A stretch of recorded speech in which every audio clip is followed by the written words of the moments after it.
Assalamualaikum warahmatullahi wabarakatuh. Selamat datang di ruang kolaborasi filosofi pendidikan Indonesia pada aspek pemikiran Ki Hajar Dewantara oleh kelompok 3 yang beranggotakan Alvania Tandiama, Aris Pulung, Andi Pratiwi Irwan, Sri Suci Ardianti Anas, Syam Sinar, Valendria Restu Wulandari.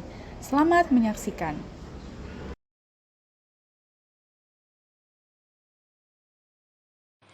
Dalam proses pendidikan, menuntun berarti membantu peserta didik menemukan jalan mereka sendiri menuju pemahaman, keterampilan, dan pengembangan diri. Guru berperan sebagai pemandu yang tidak memaksakan, tetapi memberi kesempatan bagi peserta didik untuk belajar dengan mandiri, dengan tetap memberikan arahan yang diperlukan agar tidak tersesat. Ki Hajar Dewantara menjelaskan bahwa tujuan pendidikan adalah menuntun segala kodrat yang ada pada anak. Oleh sebab itu, pendidik hanya dapat menuntun tumbuh atau hidupnya kekuatan kodrat yang ada pada anak, agar dapat memperbaiki lakunya hidup dan tumbuhnya kekuatan kodrat anak.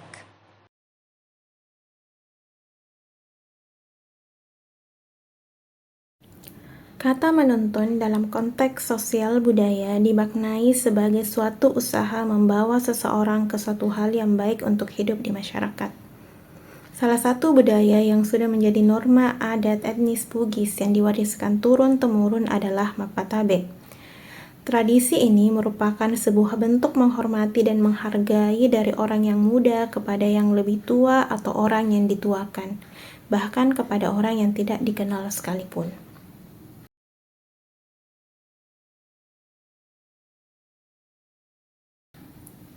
Untuk mewujudkan pendidikan dengan konteks budaya, tentu saja kita sebagai pendidik harus kembali mengenalkan budaya leluhur kepada generasi penerus.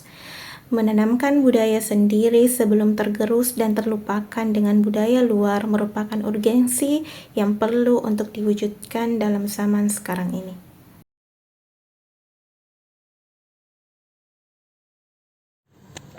Ki Hajar Dewantara menekankan bahwa setiap anak memiliki kodrat atau fitrah yang harus dihargai dan difasilitasi.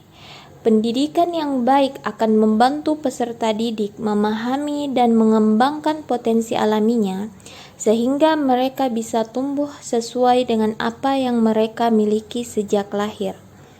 Mempertimbangkan kodrat alam berarti menghargai potensi individu, sementara mempertimbangkan kodrat zaman berarti menyesuaikan pendidikan dengan perubahan dunia agar peserta didik siap untuk menghadapi tantangan zaman. Kedua aspek ini sangat penting agar pendidikan dapat menghasilkan individu yang tangguh, fleksibel, dan siap menghadapi tantangan masa depan.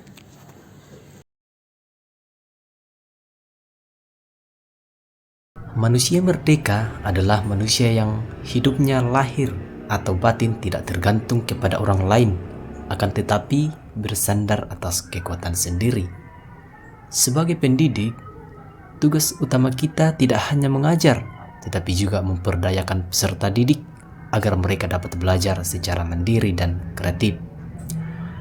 Pendidikan yang memerdekakan berarti memberi ruang bagi peserta didik untuk berpikir kritis, mengeksplorasi ide-ide baru, dan mengambil inisiatif dalam pembelajaran mereka. Sebagai pendidik pun perlu peka terhadap kebutuhan dan kekuatan masing-masing peserta didik, serta membimbing mereka untuk berkembang sesuai dengan potensi alami mereka.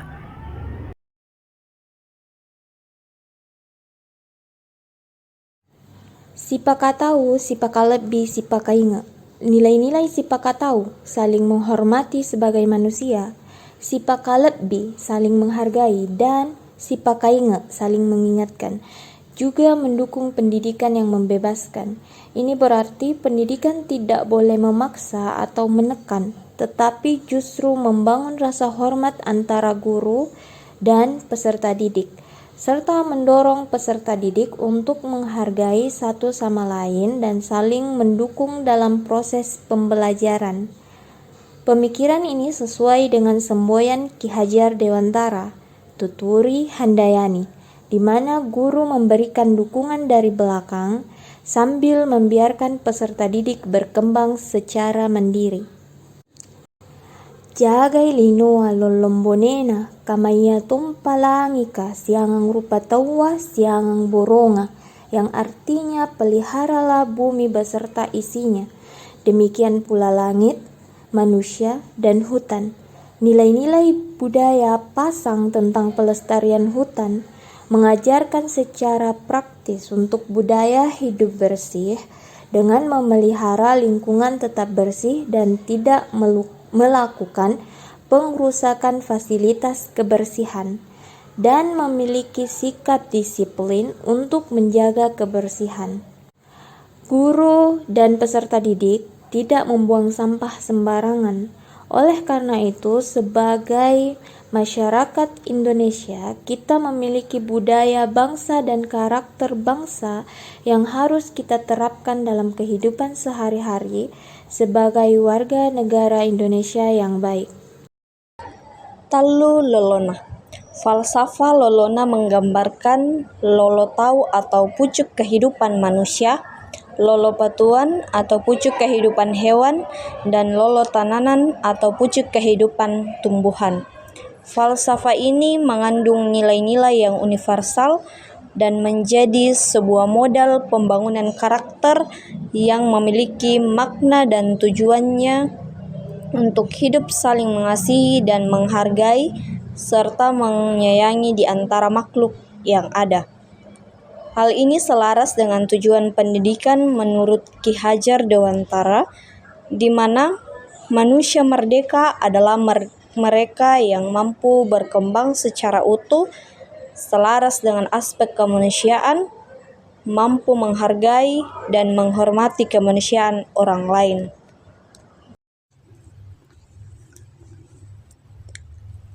Ambakan Datu.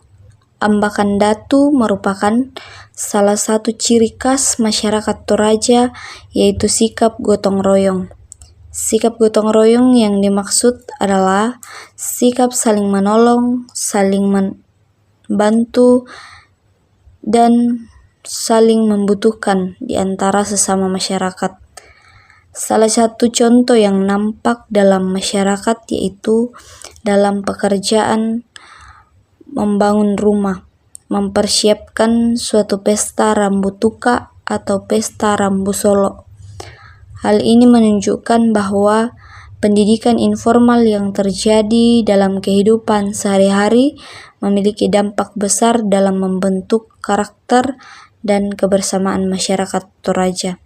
Selain itu, nilai-nilai ini dapat diintegrasikan ke dalam kurikulum pendidikan formal untuk membangun rasa tanggung jawab sosial di kalangan generasi muda.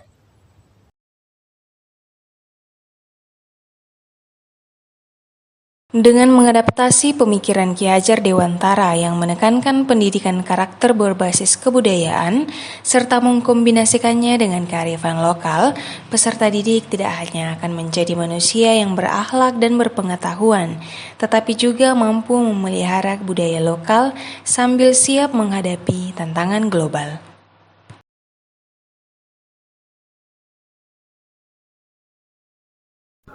Kekuatan pemikiran Ki Haji Dewantara yang menebalkan laku peserta didik di kelas atau sekolah yang sesuai dengan konteks lokal sosial budaya, yaitu Ingarsa Sung Tulada, artinya di depan memberi teladan. Guru adalah panutan bagi setiap peserta didik. Guru selayaknya mampu memberikan contoh kebiasaan maupun sikap yang baik agar dapat dicontoh oleh anak didiknya. Hal ini tercermin dalam budaya sepakat tahu, yakni sikap keterbukaan yang berarti saling membuka diri dalam peranan kemanusiaan. Nilai sepakat tahu mengajarkan untuk senantiasa memperlakukan orang lain dengan baik dan memandang orang dengan segala kelebihannya.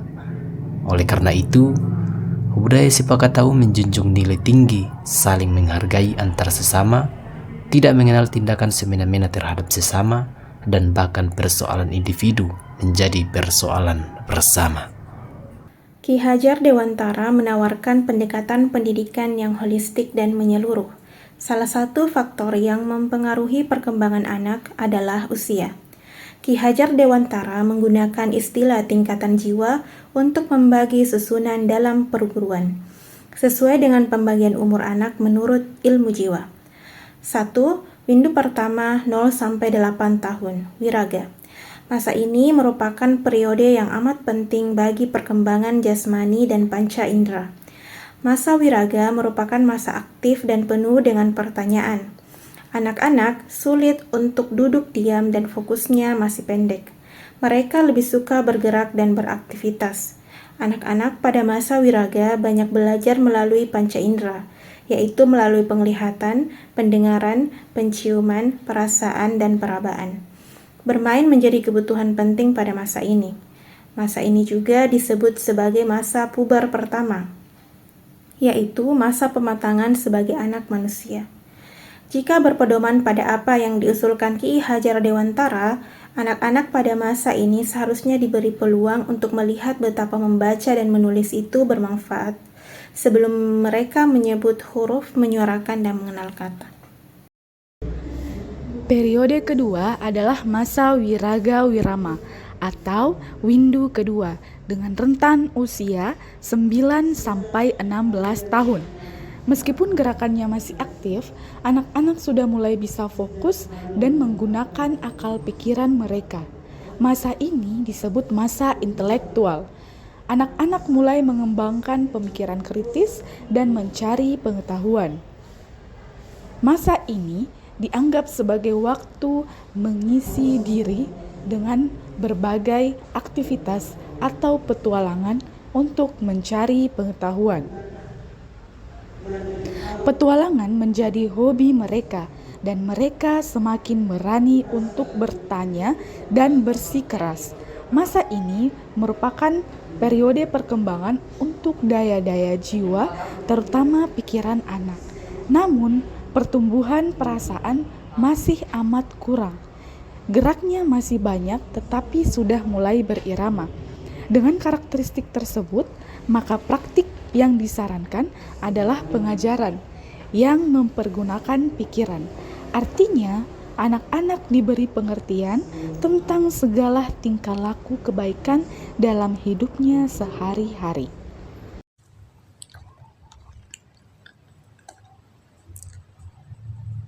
Periode Windu ketiga adalah masa Wirama, 17-24 tahun. Pada masa ini, anak diharapkan sudah menemukan passion atau minat yang mendalam. Mereka sudah mampu mengenal dan mengatur diri sendiri. Pengalaman dari petualangan pada masa Wiraga Wirama akan membantu mereka mengambil kesimpulan tentang jati diri mereka. Masa ini juga disebut sebagai masa puber kedua, yaitu masa pematangan sebagai manusia. Masa ini sama pentingnya dengan masa puber pertama. Anak-anak muda pada masa ini sudah lebih berirama, bisa mengatur dirinya sendiri, dan memahami potensi diri. Masa ini juga merupakan masa berolah budi dalam alam kemasyarakatan, di mana anak mengambil bagian sesuai dengan cita-cita hidupnya. Dengan praktik yang tepat pada masa 2 windu sebelumnya, seharusnya pada masa ini anak sudah sangat mengenali dirinya sendiri, mengetahui potensinya, dan menentukan sendiri hal-hal yang berkaitan dengan masa depannya.